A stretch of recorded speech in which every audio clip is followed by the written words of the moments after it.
believe my eyes. Look what you're doing right now. You're eating a murdered animal that has been abused. Do you abuse animals with your lightsaber, huh, Darth Walker? Oh, do you like this?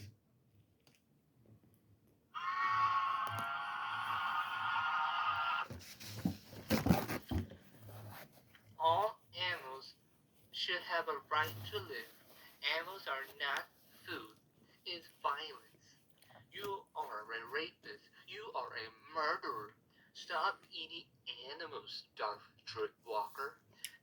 You should become a pure vegan by now and become an animal civil rights activist. Join the vegan cult leaders and obey veganism orders for the rest of your life. Got it, Darth Walker?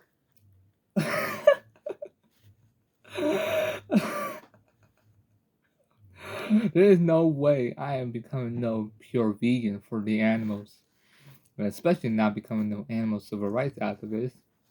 I will definitely become a mental vegan for sure. Hating on everyone who just basically eats meat or whoever's a vegetarian. Psh, you can stay mad wherever you like. Just always know that you guys are not gonna rule the world and give everyone to obey orders.